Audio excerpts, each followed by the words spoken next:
Bombay for Marathis and Gujarat for Gujaratis, those concepts have to be eliminated. I'm a proud Indian. Ahmedabad has a very different culture. Our culture is not about royalty and khamagani and bowing down. Our culture is of dignity of standing up. People think that with legacy comes privilege. I would like to correct them.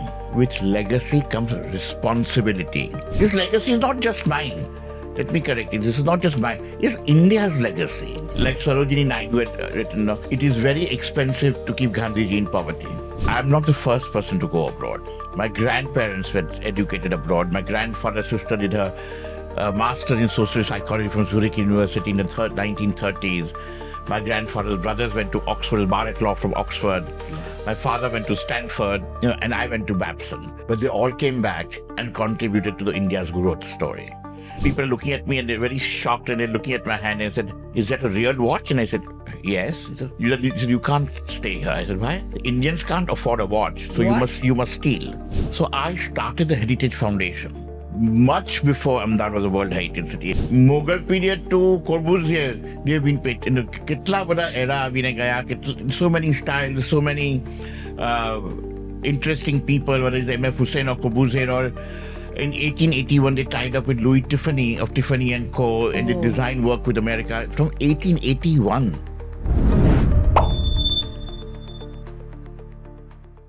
Welcome to TADPOD with Rohita Maida, D-Lead, featuring Umang Hutheesing, the royal revivalist, custodian of timeless luxury, and master of Indian and global heritage. This is an initiative by the Architect's Diary. Some people inherit history. Some people create it. And then there are the few who do both with the elegance of royalty, the vision of global tastemaker, and the flair to make the world stop and stare. Today's guest is a living emblem of India's heritage and luxury, a man who carries forward a 5-generation legacy of art, architecture, philanthropy, and cultural revival, while simultaneously defining what Indian legacy and elegance looks like on the world stage. He is the managing trustee of the Hutheesing Visual Arts Center, president of the Hutheesing Heritage Foundation, and the creative force behind India's first Fashion Week. He has collaborated with American Vogue, Teen Vogue, and global luxury icons, curating experiences that merge the grandeur of India's royal past with the sophistication of modern design. From restoring palaces to reviving India's ancient handloom and craft traditions, some over 5,000 years old, to putting them onto international runways, his creations have graced global icons like Prince Charles and former US President Bill Clinton. He is a custodian of culture, a master of luxury, and a visionary who turns history into living, breathable spectacle. The Hutheesing family, with a 250-year legacy of global finance, trade, and culture, once among India's richest dynasties, had their own banks, ships, and a seat at the Greenwich Round Table, influencing the managing global wealth of over $1 trillion. Crowned Rajas during the British Raj, their lineage intertwined with the Nehru, Gandhi, and Rabindranath Tagore families, blending commerce, art, and philanthropy in one enduring heritage. From making temples, trusts, working on interior projects, architecture projects, and cultural institutions, to influencing global luxury, this conversation promises to be dripping with glamour, grandeur, knowledge, and glory. Ladies and gentlemen, prepare to meet India's Maharaja of heritage, fashion, and global sophistication, Umang Hutheesing, sir. You are too kind. Those words are humbling. And I must say that the Hutheesing stand more for simplicity and philanthropy. All other things are byproducts, the honor we receive from society. It's a pride, honor, and a privilege to be able to share a space with you. And it will be a fantastic journey. I'm sure we will be covering a lot of topics. And the premises which I am residing is one of the most ancient, living, legendary Havelis of Ahmedabad. And to know more, we will be conversing with Sir. So, without wasting much of your time, let's start with the first question. Being the fifth generation torchbearer of the Hutheesing legacy, what does heritage mean to you beyond wealth, palaces, and objects? The Hutheesing family history is much more ancient than the 5 generations. I mean, it was just 5 generations since we started the design company. Wow. And the 5th generation to run the design company. Right. Now, we are the oldest design company of Asia. My great Sheikh Magan Bhai Hutheesing started a design company. It's very interesting. It was not started as a design company, but it was started as a public service project. There was a great famine of Western India in 1840s. And if you've seen Lagan, the movie, when there's a famine and the British were so cruel and so many people died. This is during that period. Okay. And innumerable, in lakhs, people died. 6 lakh people, that's 600,000 people had migrated to Ahmedabad as refugees. And I'm saying that why it is important, because after COVID, or even right now with what is happening in the world of instability and human movement, what suffers? Craft, art, and humanity suffers a lot. So 600,000 people had come here as refugees, and Sheikh Hutheesing decided to look after them. Wow. They had not come as beggars. They had come as refugees, and they need support. Right. And he said, if I give them donations, that is taken, they are not asking for charity. Don't give them donations, give them employment. Right.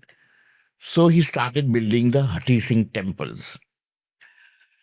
It employed everybody. The men were employed, the masons were employed, the craftspeople were employed. But they were, the women cooked in the kitchens and, served. And also labor, but employed 6 lakh people. 6 lakh? 6 lakh people. Oh. And where the civil hospital is today, that was a whole encampment made for a refugee by Sheikh Hutheesing. 6 lakh lokono khawan, food, shelter, medication, everything was looked after by Sheikh Hutheesing. Wow. And the temples were built, but because there were women who needed healthcare, children who needed education and healthcare, everybody needed healthcare, even refugees. So they built the civil hospital. Wow. The name of the civil hospital, Ahmedabad, is actually Hutheesing Civil Hospital. Oh. It's the largest charitable hospital of Asia. What? Of Asia? Of Asia. Oh. That's a real long story you're talking about. So, people, they built hospital. Then, because there were children and people who needed education, they built schools. One of the first schools for women in India was built by Harkover Shethani. And then, who built the temple. And Queen Victoria gave her a title for building this school and hospital as Nektami Shekhawati Bahadur. Oh.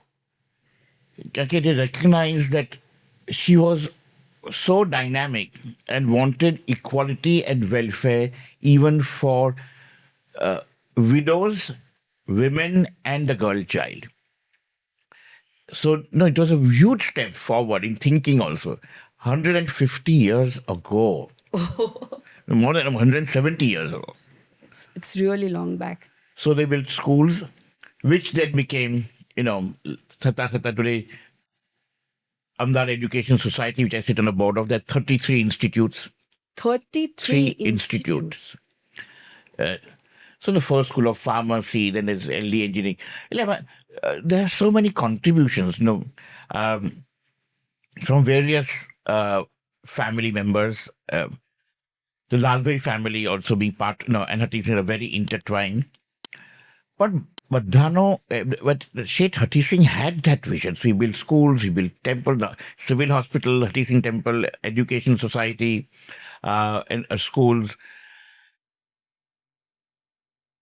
My grandfather's sister, was very fond of, and we already fond of art. Was one of the first students of Rabindranath Tagore, went to Shantiniketan to study. The family supported Shantiniketan. She married Tagore's nephew and then became a chancellor of Vishwabharati in Shantiniketan.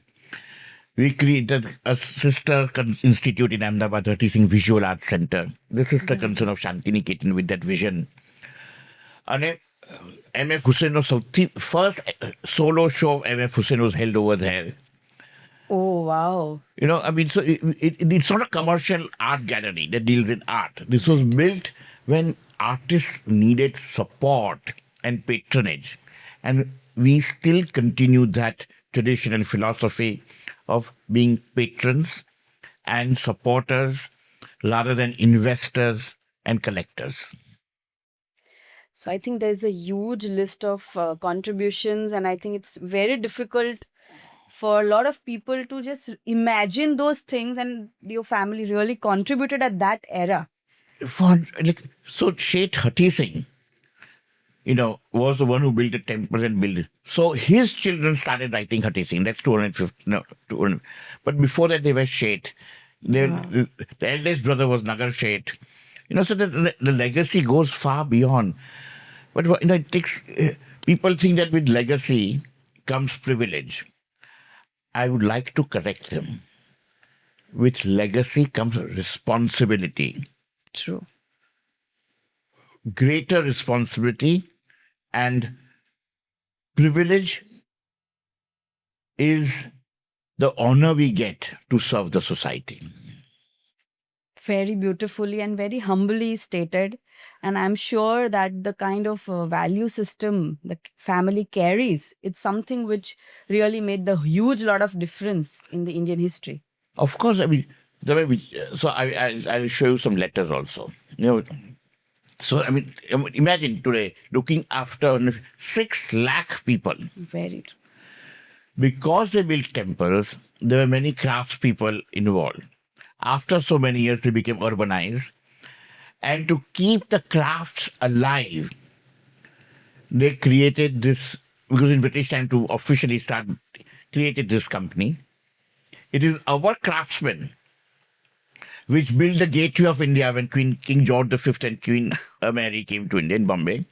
They built the Victoria Terminus and the Prince of Wales Museum. Wow. Of course, it's British time, so it is credited to British, but it is our firm that built it, our artisans who did it. In the exhibition, in fact, in 1860, in Lahore, we have the book also, exhibition, so we were great patrons of art, design and architecture from early Mughal era also. So we did that, and the legacy still continues from that period to inviting Corbusier. It was Surotam Hutheesing who commissioned the Atma building, the Ahmedabad textile mill owned by Corbusier.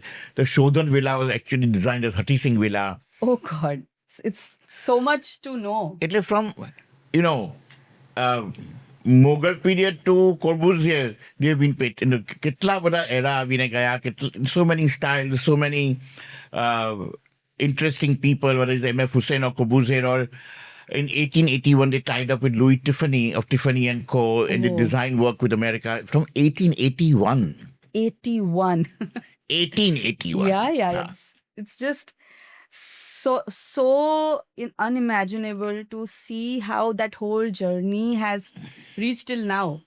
And I think this is well documented globally. And I think it is time for the young Indian minds, which I find are extremely confident and empowered, to realize that if we could do it then, we can do it better now. And they have all the resources, technical and educational, to back them. And our growth story is now just going to rise again. So I'm very excited to see the young minds take this legacy forward. This legacy is not just mine. Let me correct it. This is not just mine. It's India's legacy. India's legacy. And I'm sure that, after listening to this conversation with you, there would be a lot of young minds who would be so much more inspired and so much more inquisitive to know things what you. Absolutely. I would be very happy to share all that. And then the further, we have also got to know that, your family, which is carrying a legacy of a lot more years than we know, they were into trade, they were into bankings, they were cultural patrons, they were builders, they constructed a lot of temples, they were running trust, they were running cultural institutions. So how is your family story and how are your connections to the Nehru ji, Gandhi ji, and the Rabindranath Tagore families? How are they connected? I'll tell you. Gandhiji came to Ahmedabad. In South Africa, he came to India. And then he came to Ahmedabad because, not only because he was Gujarati, but because the Mahajans of Ahmedabad were wealthy but also philanthropic. And he could get their support. Because even a non-violence movement requires finance. Without finance, you can't. So many people have to come to the ashram, they need to be fed. They need, and there's so many things that, like Sarojini Naidu had written, it is very expensive to keep Gandhiji in poverty. Which is true. This is very different to hear. Because you needed safety, you needed security. And a large amount of people moved with them. And people think simplicity is cheap. No, simplicity is expensive. Very deep. Let me tell you, only when simplicity is not the lack of resources and humility is not the lack of power. Only when you have surpassed that need to show wealth and power can you afford to be humble and simple. They are no longer your goals or your temptation. Extremely well thought. And, the thoughts are so deep that it makes us think about a lot of virtual fake. I know. I mean, I find it very surprising. It's funny, not today. On various social platforms, you have so many filters, and what you see is so off or different from reality. Right. So it's blurred reality, or which is rather, I would say, or AI generated. I have seen ads because and TV programs where there is no human actor. All those human beings don't exist. They're created by AI. So if you can have artificial humans who have artificial character, where are we going? It's an era I don't understand very well. But I'm sure, the younger generation, as each generation finds its stability with innovation, I'm sure they will also. I'm in that sense very old world. No, sir, you have your own clarity of thoughts and they match to a lot of our generation also. We are also a bit scared about this, artificial intelligence taking on to reality. Absolutely. Therefore you see so many fake news and you can't tell, what is real and what is not, what is factual. Like in the first Trump ad where, he's getting arrested, all, so many riots, so many war things are fake. Now, how do we know what is fake and what is real? True. But I guess our life is simple and we live in a world that we react indifferently. Because large parts of the population of India still are not touched with that augmented reality. Right. Touch wood. Yeah. We hope, it stays for long. Growing up in Ahmedabad and in Ahmedabad's Havelis and surrounded by such beautiful temples and textiles and art, how did your childhood environment shape your aesthetic sensibilities? It's a paradox here because my family has very Gandhian values. And Gandhiji came here. You asked the Tagore and Nehru Yes. families. So, you know, after Jallianwala Bagh massacre, Okay. till then, Gandhiji was in India was asking for equality. And then he said, no, not equal. We want Swaraj. And it's a short march, you know. But after the British wanted to put Gandhiji on trial because there was unrest all over India. So the first trial of Gandhiji happened in Ahmedabad, not in Punjab. Okay. And the Hunter Commission was appointed to try Gandhiji. The trial happened at the circuit house in Ahmedabad in Shahibag. My home is in Shahibag, very close to our home. But my great-grandmother, who had very close relationship with the British also, you had to have, I mean, there was no question of the survival, convinced the British that the Hunter Commissions to stay with us. It's for their protection, safety. There were no hotels and things at that time, and I think it would be safer. So there's a lot of time informally and was here. Not officially, but unofficially. The reason she did that was so that they could be under her watch and under her influence. And she ensured through very high level of, how shall I put it, hospitality, that Gandhiji was absolved innocent. And Gandhiji was instrumental in my grandfather's elder brother, Bade Dada, because my grandfather's he was elder brother, Raja Hutheesing, marrying Krishna Nehru, and my grandfather's sister, Srimati Hutheesing, marrying into the Tagore family. Thus, linking Hutheesings from the west, Nehrus from the north, and Tagores from the east into one family to build a modern India. People don't know the Hutheesing, Nehrus, and Tagores are indeed very closely related, and they all would stay in this Haveli.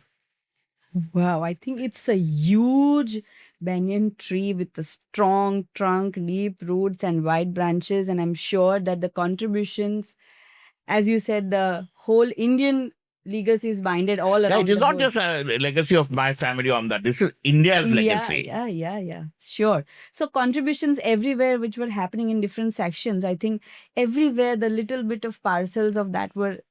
You see, from childhood, we were always brought up to think, no, don't think of building a company. Think of building a country. Desh banao. Very patriotic and The country. thoughtful. Build Yes. a country. Very true. And I think nationality and the spirit of nationality is something which in nowadays we really lack it somehow. You see, I'll tell you, because Gandhiji was here, Sardar Patel was here, Ahmedabad has a very different culture. Our culture is not about royalty and khamagani and bowing down. Our culture is of dignity of standing up. We could stand up to Queen Victoria and say, thank you, ma'am.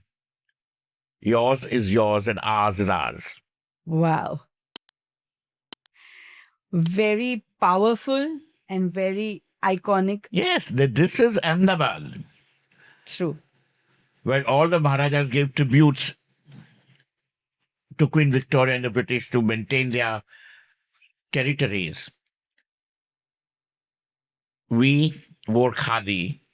We had all the luxury. We burnt it all, wore our khadi, and I'm still wearing khadi. And said, we want Swaraj. A very strong acclaim and a very Of strong course. message. Ahmedabad no what che. And that is the pride of Ahmedabad. I feel proud that I have a very strong connection in Ahmedabad and I could get this kind of vibes again after long that yes, we are Of course we are. You know, Ahmedabadis. that doesn't make anybody less. We are not putting anybody down. We respect Queen Victoria and King Charles and everybody everywhere in the world. But we command our own respect as equal as well. We need self-respect. Absolute. And self-respect and others to respect us for the honorable work we do. Why not? Obviously. Of course. So I think with that, I would want to know that, from here, you got the opportunity to take your education abroad.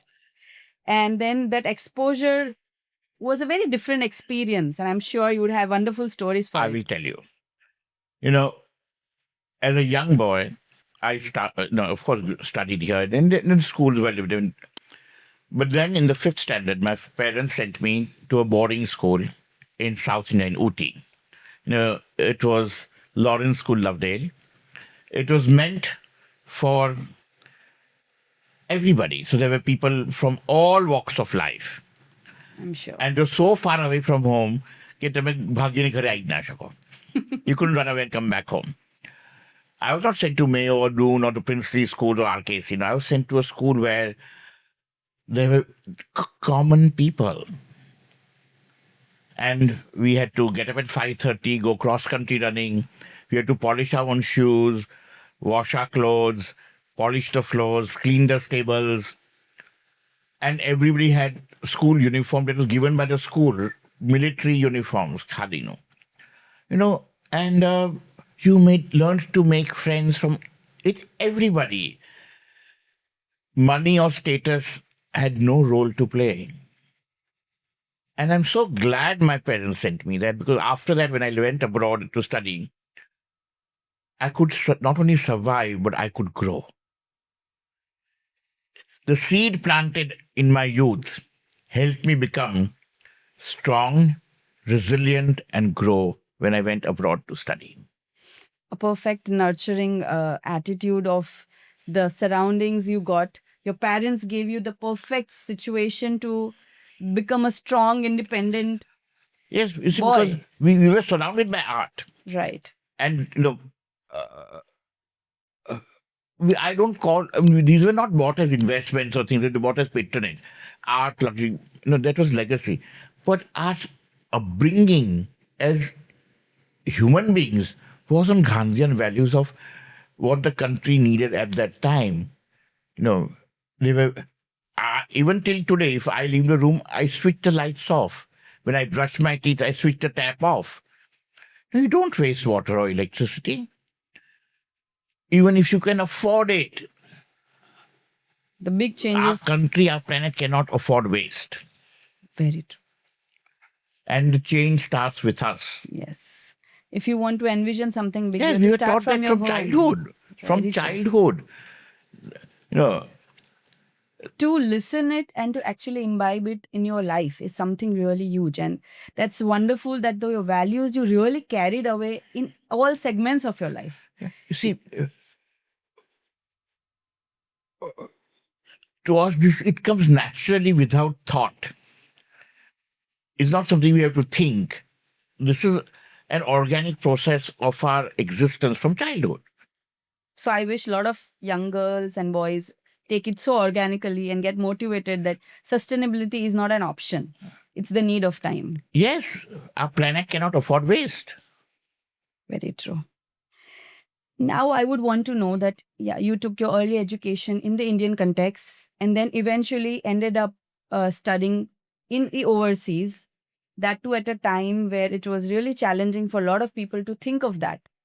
And the kind of, experiences you got and the challenges you had to go through, I would want to know. I'll tell you. In our family, I'm not the first person to go abroad.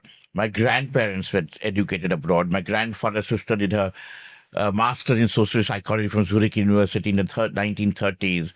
My grandfather's brothers went to Oxford, bar at law from Oxford. Wow. My father went to Stanford, and I went to Babson. There's a long legacy of international education of excellence. But they all came back and contributed to the India's growth story. Fantastic. Going back to your old roots. So I went there. Of course, it was different. I was vegetarian. I still am. When I went to Boston, there was not a single vegetarian restaurant. So I took a off-campus housing because I had to cook my food. I'd never stayed alone in my life. I'd never lived in snow. we get minus 30 degrees in the winter. I mean, no, your tears would become icicles,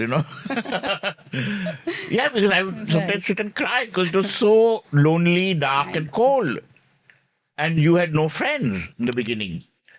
Let me tell you, when I joined this school, I was wearing a watch.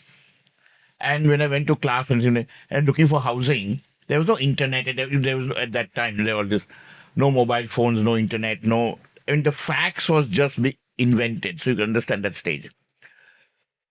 And went to see, and there's people looking at me, and they're very shocked, and they're looking at my hand, and I said, "Is that a real watch?" And I said, "Yes." He said, "You can't stay here." I said, "Why?"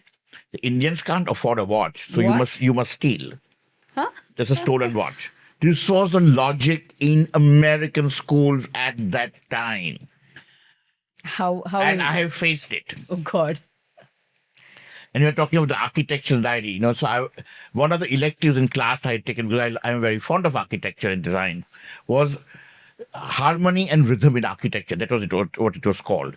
Of course, in the Western, so what was the Rococo period and what was the Renaissance period and what was the evolution in design, the Art Deco, and coming to modern. Now, we had to write a paper, and the paper I wrote was on Le Corbusier, and because he built in Ahmedabad. We don't have Rococo and Renaissance, but we have Corbusier, so I wrote on that. And it is a house built for one of our family members. And then the professor, when he took that paper and he gave me a B+, and then when handing it back to me, he said, "Considering English is not your language, and all this architecture is very unknown to you, you've written a good fantasy paper." All these words are derogatory. First of all, I grew up with the Queen's English from childhood, better English than he spoke. B, the house I had written about was a house I grew up in. And C, this is not an alien subject. And I took him to court and I said, "Give me an F if this is fantasy." Because I had written that, you could drive the car through the house into the dining room and the bedroom, a Corbusier house, a Sarabhai villa. It belonged to my godfather and my uncle. And then when my uncle Anand Sarabhai was young, Corbusier asked him, "What would you like?" He said, "I would like to go straight from the bedroom into the swimming pool." And so there's a concrete slide that cuts through the house from the second floor and goes to the swimming pool. Now, there was no Google or internet. So he thought this is all fantasy. But this is reality. He never knew what background you were from. But see, because I'm talking at that time, all these things were not publicly known because they only knew about Corbusier architecture in Europe and America. They didn't know. I mean, you had to go through deep research books, and we are not that publicity oriented, and everything of this detail will be out in books at that time. Today, yes, because there's internet and Google and Wikipedia, all that. Even if we don't put it out, somebody else has. So then, eventually, what did he say when he? I mean, the American arrogance is very different. They don't have to say anything. You got your grade, and life moves on. You see, you can't. You must realize that you can't, in a foreign land, you can't challenge something more than that is necessary. My objective was I wanted an A or an excellent grade. So I always had A's. And a B+ was not acceptable to me. And I got that. But see, chori nahi chikro nahi karwana. Then approach. Practical approach. True. Like, no, India said we want Swaraj. We didn't say we want to go and bomb London. Yes. हमको जितना चाहिए what we want, we have achieved. We achieved our target. Stop it. Wonderful. And then I think from all these kind of, I would say, racism or whatever you would say, experiencing that, from that you achieved really amazing, statures, like being the president of the Harvard, and you were... Yes, I'll tell you. Because of this, I realized that these people were not bad people. They were also young. They were not bad people. They were ignorant. You can't fight ignorance with stupidity.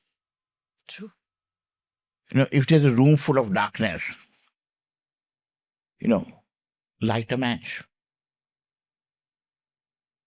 right? That's why we built sheesh mahals. So light a match. So that's what I did. Because I had no friends, I had A's. Because I had A's, people wanted you in the group project. That's how they got to know you. And you earned your respect. And in 2 years in the university, I became president of all the Boston area colleges for international students, 18 colleges for 2 years. Harvard, MIT, Wellesley, Babson, Radcliffe, BU, BC, all the colleges. Wow. And I graduated with 2 all college awards for leadership and humanities. It's really a huge achievement, sir, at starting from the schooling in the Indian values and achieving the same sense of excellence in abroad is itself Yes, I was the first non-white to achieve that position. Wow. It's something which a lot of people would not know, that achieving this kind of intellectual respect is much more satisfying rather than the grade which you were looking for. And I think you achieved it so politely with your intellect. There's a very nice saying. They drew a circle that shut me out. A heretic, a rebel, a thing to flout. But love and I had the wit to win. We drew a circle that took them all in. Think larger. We don't want to be a frog in a pond. Wow. We want to be the large ocean that's connected globally and holds the earth together. Our vision must be larger. We must be more magnanimous. We must be more understanding. And instead of getting aggressive, learn to understand the other. Their limitation shouldn't become our limitation. If we become like them, then there's no difference. There's no difference. Very true. So then, other than all these things, what were your other hobbies at that time? See, since childhood, I was always interested because I grew up with art and design and aesthetic around me. And I've gone through that phase. And when I was in America, the American culture, and I lived abroad for many years. They dominated soft power. And let's accept it. And they still do. Yeah. Jeans and T-shirts are American creations, In creation is fashion, not utility. That was French, but in fashion. And till today, it's American soft power. So of course we were influenced by that. In 1999, I was a creative director of American Vogue. The whole story on India. And 2000, I came back, and the earthquake happened. I was here in Ahmedabad when the earthquake happened. In fact, just the night before, I was chief guest at IIM, Ahmedabad, for their annual cultural fest. It's called Chaos, And 8:26 in the morning, I'm having my tea, and earthquake happened. Now, I had been abroad for several years. And I left when I was 18 years old. And my parents were traveling. I was alone at home. And Ahmedabad changed. Gujarat changed. And I realized that, I had all these preppy clothing and fancy things, and I could speak. I was so American, and I was in American Vogue. You were the star. At that age, it meant a lot. And then I didn't, it shook me. The earthquake shook me. And I had so many people coming to our door and saying, Umang bhai, help us. I didn't know how to help them. And they said, your family has always done everything. Please do something. And I realized that my heart was really shaken. And I said, I'm not going to go back to America for 10 years. And I stayed here and I worked in philanthropy for people of India, mainly Gujarat and Ahmedabad.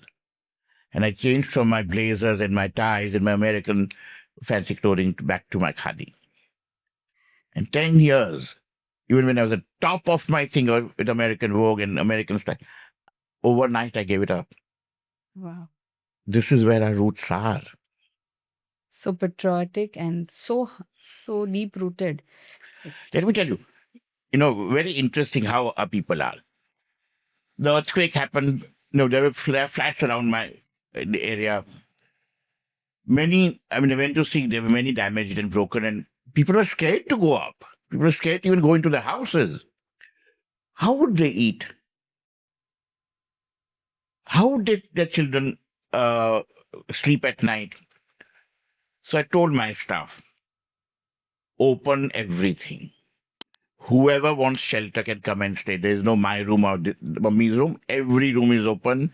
Living room is open. Dining room is open. Lawns. The house is fully. Whoever wants to come in and stay can come in. All the children. We generally store. Old system. We have kothar stored. Where grain and dal, everything is stored for the year. Because we buy it at the finest. Let's open it. Don't ask. Just make basic foods and everybody is fed. The storerooms and the houses were opened up completely.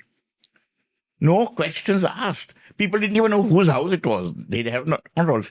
And it didn't matter. And do you know, nothing was stolen. Wow. Not one spoon was stolen. This is amazing. But this is also our people. Very true. So they didn't even know me. They couldn't identify me in the house also. And I was not doing it for recognition. But when you lend a hand when somebody is in trouble, I think they would. But that is also the legacy of the Hutheesing family. People think legacy is grandeur. No. Legacy is generosity. Legacy is kindness. Legacy is caring. Legacy is lending support. Exactly. These are legacies. Redefining. In the new generation, people generally don't understand what legacy is. There is a notion of carrying glamour and legacy together parallelly. But actual legacy is... This is legacy. Deep-rooted. True. Having money is not legacy. That can come and go at any time. And many a times it would be God-gifted too. But... even if that is what you do with it. Exactly. Very, very thought-awakening talks on what actually legacy means. I mean, a lot of people have this unclear virtual knowledge about legacies, but better when we go back to our roots, when nothing was documented and nothing was written, and still people functioned with each other's warmth. That is what India is. No. You always say, the value of our words was stronger than written documents. Very true. We were a community of golden words, which... Integrity. And a deep-rooted unity everywhere. Yeah. Fantastic. And I'm sure I would say that your hobby for loving people, giving them what they need, and that is, I think, a hobby which you cultivated eventually after coming back here. That is my understanding. No, I tell you, my hobby is the arts. Definitely, sir. But other than arts? Being understanding, generous, magnanimous and kind are values I have learned from my family. I would give 100% credit to my elders and seniors, and I've learned a lot from them. As children, of course, we go astray sometimes, and we are brought back by their example. Swadesh ki jaise. That sense of Indianness never it's goes not just away. Indian. They're not. It's not just Indianness. Kindness is global. Generosity is global. These are human values which are across borders. True. And most of my family members are global and exemplify these values globally. Very unique of its time and very deep-rooted again. So, if you could summarize your guiding philosophy in a quote or a personal, maxim, you are known for a wonderful set of verbal skills, and I'm sure after spending this much time, I can understand you are very artistic about expressions. I would want to know that, what would you talk about heritage and global art in your own artistic way? You know, there are many foundations and institutions which I am part of, and many I'm not even a part of, because you don't have to be part of everything that your family creates. The idea and the objective is to find the best people suited to take it forward. Because they're for public, they're not for private glorification. But one thing I found lacking was when I came back, I've traveled the world. Wherever you went, people took great pride in their city's history and their families.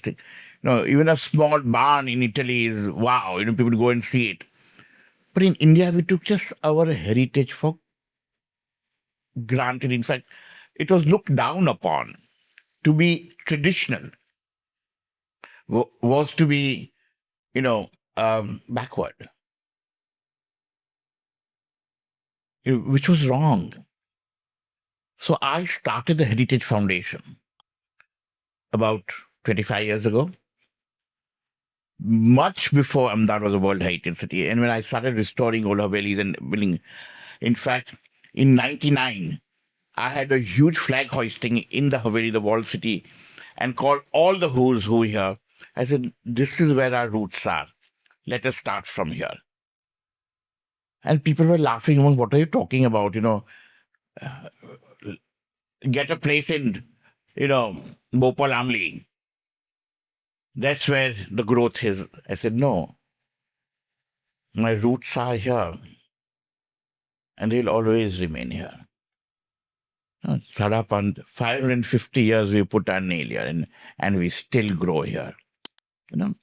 While I was even reaching to this spot, I think the whole, it's like a flashback of growth. It's a flashback of memories, and it's so fresh even today. Of course. But so I started this foundation. I started this. I took. So then what I did is I said, the world needs to know who we are. So I started, and the younger generation, I've realized around the world, you can write textbook on art and history and sculpture and Chola bronzes and miniature. They're not going to read it. But the language they speak in is fashion and glamour. So I took exhibitions of Indian textiles and glamour, design, to various museums of the world. Okay. So in 99, American Vogue did a story on my textiles, and I'm starring in. And the world's top designers, from Chanel, Yamamoto, Gucci, Tom Ford, Comme des Garçons, you name it, everybody. And that put Indian design on the world map, Indian craftsmanship. So they were all inspired by Indian craftsmanship. Then in 2000, we created Fashion Week. The idea was that if we generate global interest and national interest in this, today there are how many thousand fashion or design graduates coming out of small, they're all self-employed. Right. They employ tailors, they employ craftspeople. How an unregulated economy is growing and supporting grassroots people. So all my exhibitions, so wherever the Prime Minister went, we went to get support for India's seat on United Nations Security Council.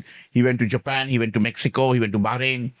In all those countries, before he went, we did a fantastic exhibition of Indian textiles and costumes at the National Museum. In Bahrain, the King and Queen of Bahrain hosted it. In Mexico, the President of Mexico hosted it. These are in the National Museum. Nothing is for sale. And people came to see it. We are using soft power to build understanding and bridges of harmony. So in Mexico, in the first month, we had 10,000 visitors. 10,000 visitors, first month itself. Wow. and they get to know about India. And what happens, they start utilizing Indian skills, and our base grows, our soft power grows. And through the world of fashion, young minds, and it was interactive screens, even little kids could come and interact and know what is, India, and that is how we, our object, the dominoes effect, of course, is that many Indian designers get to make collections, and you said for anthropology, because people outside the world understand who we are and our skills. So it is soft power and quiet leadership.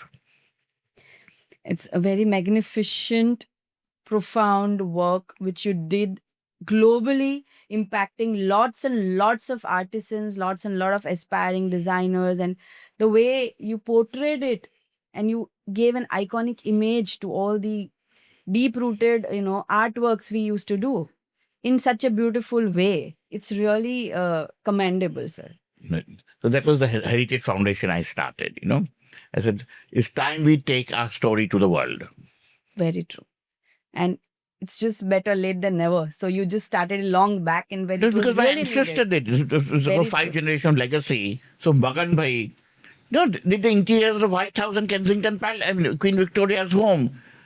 I, as a 5th generation, did panels for the White House and Roosevelt House, and I did a show at Buckingham Palace for the Queen's Coronation Festival. This is a legacy of 5 generation in design. What? I mean, I'm very sure a lot of people don't know what you're talking about. It's a very unknown fact. And if I search, I would find a few of the articles of it, but it is not, very easily, spread it. Because this is not done for me. I've done it for our nation. Let everybody have that sunshine. Why should I just take it? I'm Indian, then I'm Umang. So it is everybody's legacy.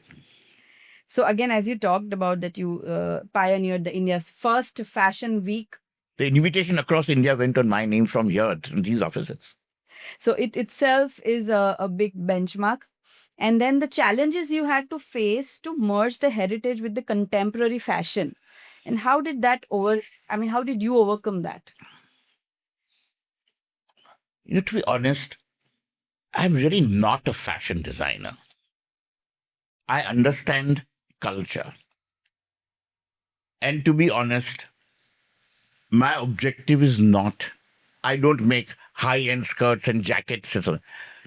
I make beautiful saris, lehengas, what we call ghagras in Gujarat. Beautiful classical Indian clothing. And most Indian people still wear that, for occasions and daily life. So let us, I've never studied fashion or design or academically. It's things I've grown up with. And the objective again here was to train and bring our craftsmanship to the level that exemplifies excellence. So I have 300 pieces that I have made and designed in world museums. World museums? World museums. They've been displayed in world museums from Japan, France, America, UK, Mexico, Korea, Australia. Important Bahrain national museums. I think I've heard one of your talk shows in NIDs and all the fashion institutes where I was very amazed to know that me being an architect, okay, and you are an artist-minded, artist-oriented person, you have so much knowledge about various civilizations. You were talking about each civilization and contribution of that civilization on this. So could you just share that knowledge with people? But there's a whole subject and lecture in itself. Yeah. But to sum it up, I would say, we are not the greatest, but we are not any less. Every civilization, as every human being, has its unique and individual identity and contribution. And collectively, we all made history that humanity upholds. So we must look and appreciate the good things everybody has done. So you have a lot of knowledge about how Nile civilization and how Ye- Egyptians, Mesopotamian and Mohenjo-daro, and you were talking of Chinese and what not. And So I sit on the board of, I worked very closely with World Monuments Fund, with Global Heritage Fund. We did the first roundtable on Indus Valley culture, where we invited all the important museum directors from across the world and had a meeting in Delhi to understand and present Indus Valley correctly. Now, if you want to understand, for the question of why are we Indians, Sindhu Saraswati Sanskriti, there's that's my passion is that,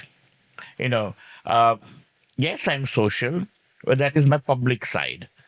There's 80%, which is private side, which is very nerdy. I'm nerdy in the sense I like research. Yeah. I like intellectual pursuits. I like to do things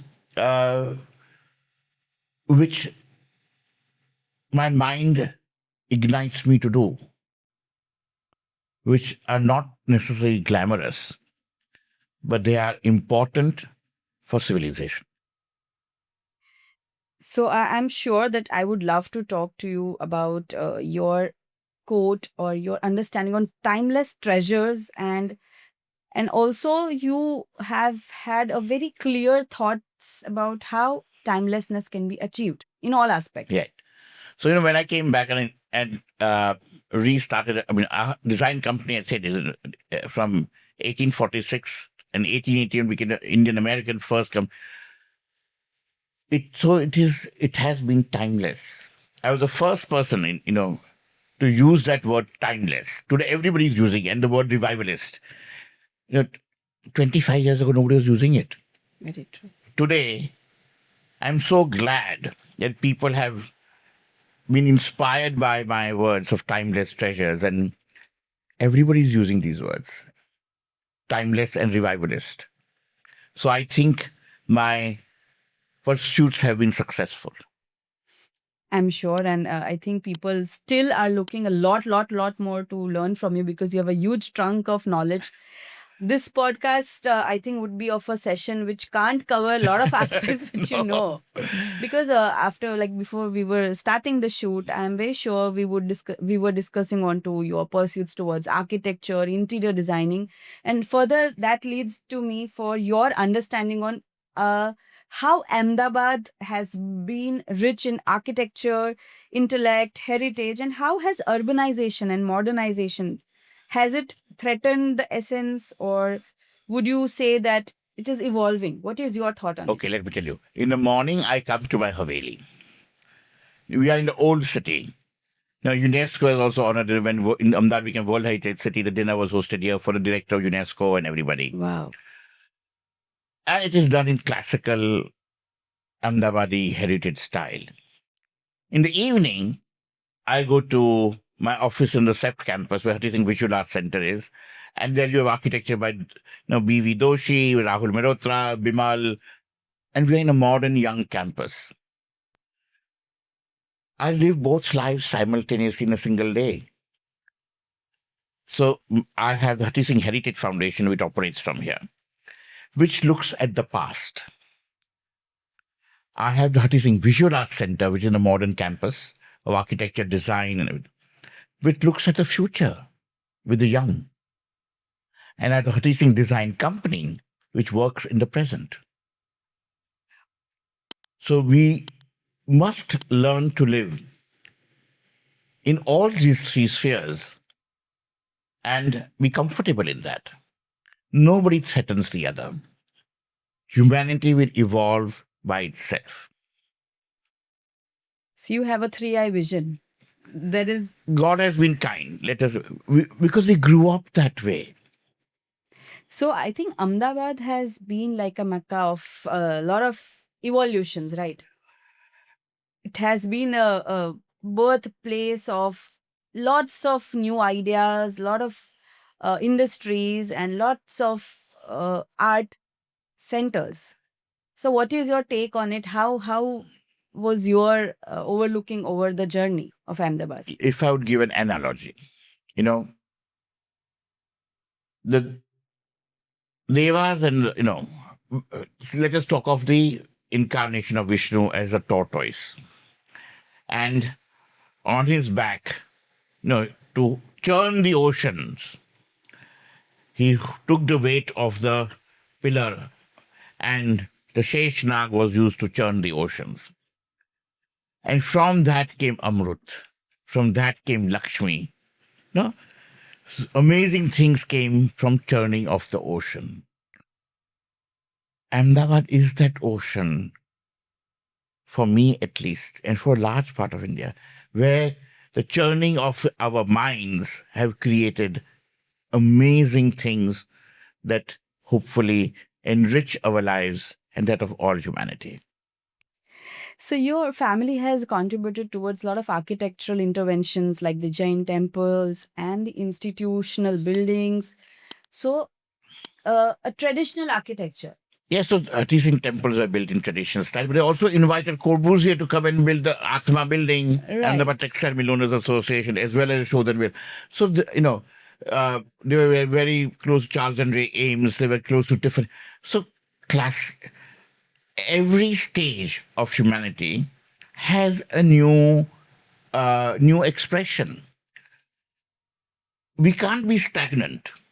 Stagnant waters only breed mosquitoes. We must be like a river that is flowing. Our mind must keep active and flowing and embrace and experience new things and new ideas. We should not be threatened by them.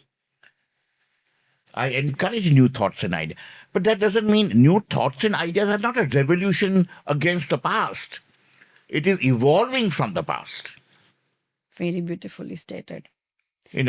So, yes, I can be in my khadi, but if I have to go to a black tie event, I will put on a black tie. And I'm comfortable in both.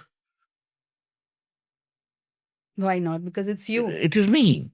Two sides. Even our... It's not many sides. Our own, like Hindu mythology, so any mythology, if you see, there are a lot of faces. So it's like, having 2, 3, 4 faces of your life. Where one is modern. Absolutely.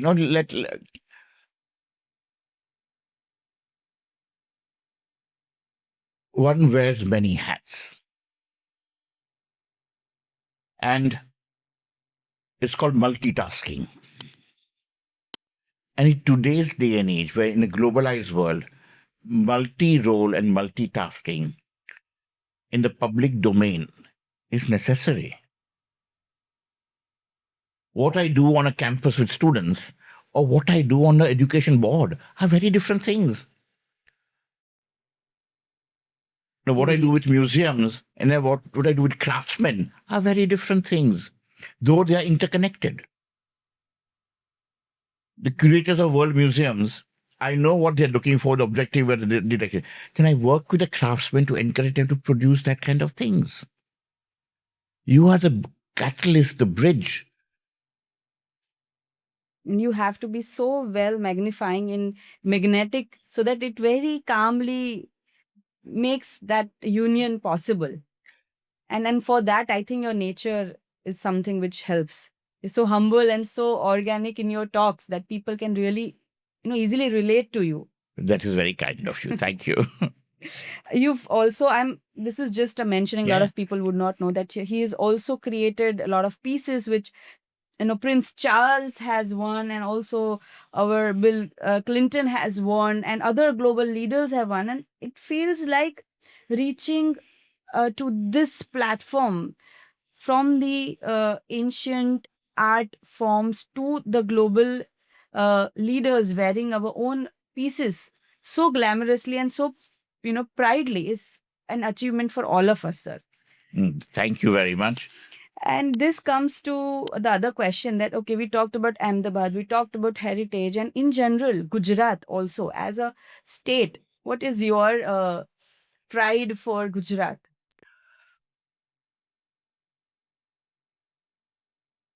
I've learned to stop the boundaries.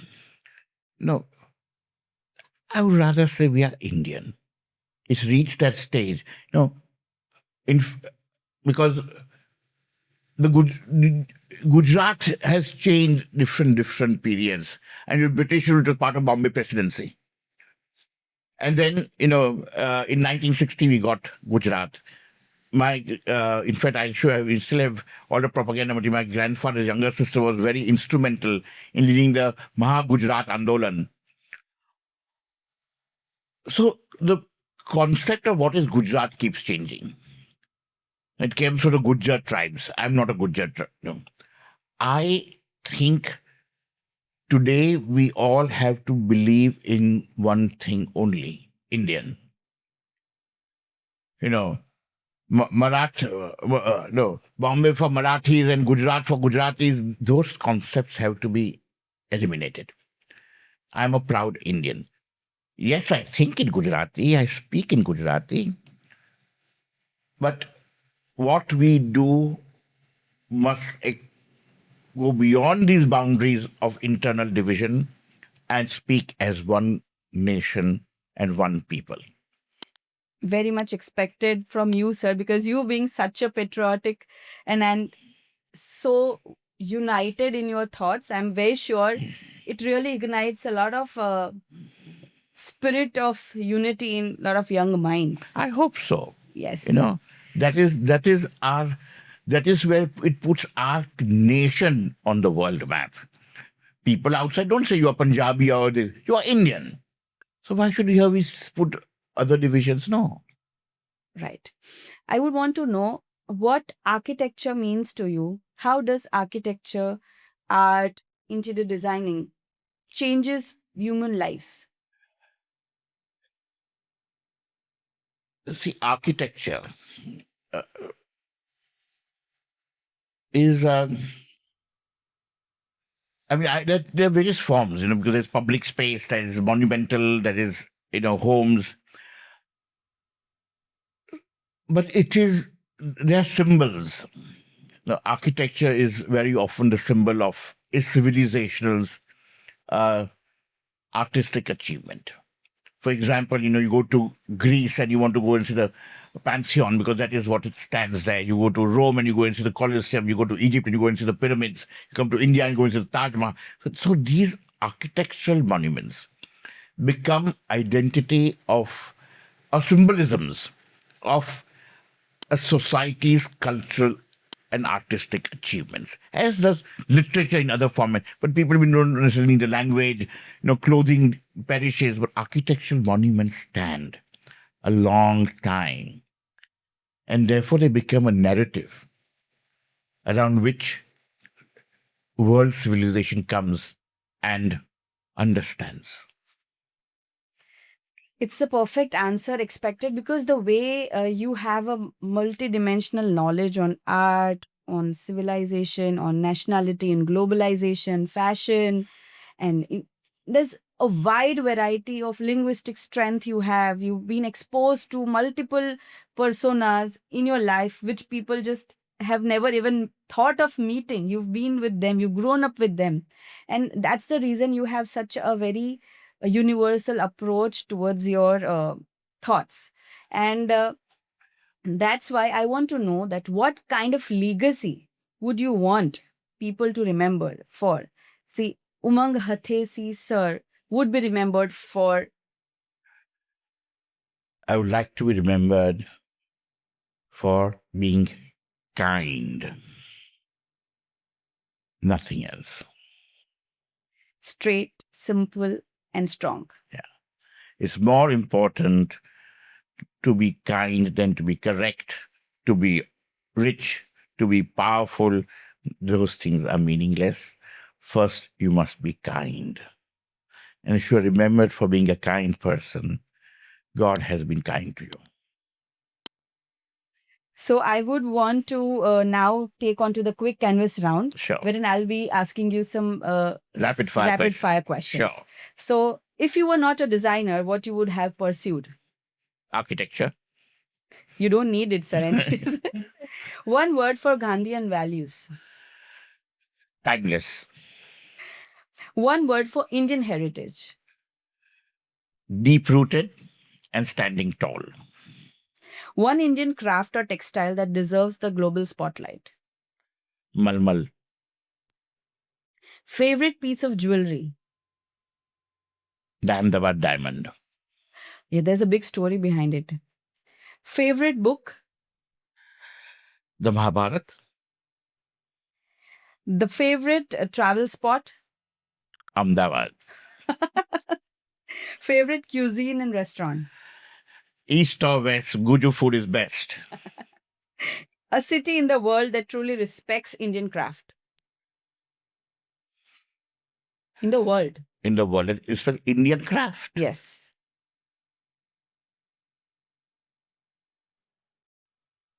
That's a very complicated question because there's so many different Indian crafts. But There's no one Indian craft, any one place which you think respects Indian craft, not Indian abroad, who admire our style of designs. I would say New York in a way, because New York is one of the few cities in the world, major cosmopolitan city in the world, which has, as a national monument, protected heritage building, an Ahmedabadi style Haveli given by my ancestors. There's a Haveli in New York City, in Manhattan, and it's a national monument. There are many Indian beautiful things in various museums in America, and they know how to present it well. And because United States doesn't have a legacy of their traditional arts and crafts, we have been open and willing to embrace this culture across the world. Wow. And therefore there's, a great amount of interest and support for Indian craft in America, in New York City. I'm not talking about New York City. Yes. So very acknowledging for a lot of. Because they have the headquarters of Asia Society. They have the World Crafts Council, UNESCO. So it is New York is. The UNESCO is there. Look at right now, United Nations General Assembly. Everybody is there. So that is a cradle of world power and world culture. One Indian art, textile or craft you would fight to preserve forever?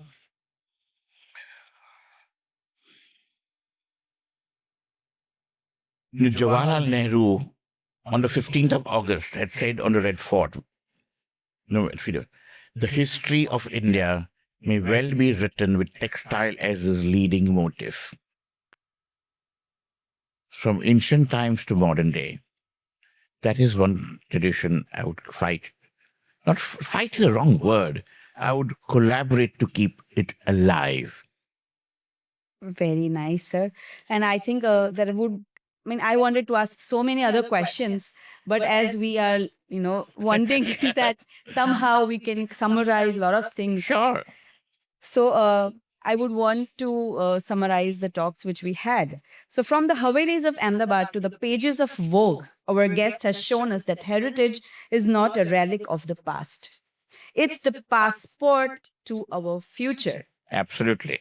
He has redefined luxury not as a price tag, but as a pride in who we are, what we inherit, and what we can share with the world. Today's conversation wasn't just about textiles, temples, and architecture and tradition, but it was about timelessness, which you invented long back. Culture lives not only in monuments, but in stories, in craft, and in the courage to carry the legacies forward. You carrying it for the fifth generation with its own iconic identity is a big achievement, sir. If this episode, I would never want to end this, and I would really want to talk a lot more. There are the diamonds which you hold it and which were like the world's most biggest diamond, and I would want to talk about how Aurangzeb wanted to, he was very jealous of that, and how, what else? There is so much to talk, but unfortunately, as we can't keep on talking for long, I have to summarize this session. And if this session really inspires you, celebrates, and it reminds you of the heritage. And it brings a thought that heritage is not a burden to bear, but it's a crown to wear. So, taking this quote very strongly and about timelessness and about the pride we take in being into our own origins is something which has been a very pivotal takings from this talk. And then this is signing off Dhruvita Maida from TEDPOD, Design Lead, an initiative by the Arc Drashti, featuring an iconic visionary and revivalist cultural curator, a visionary legend, Sir Umang Hutheesing, sir. Thank you so much. Thank you for spending Thank this you. time with us. A pleasure. Thank you, Duvita.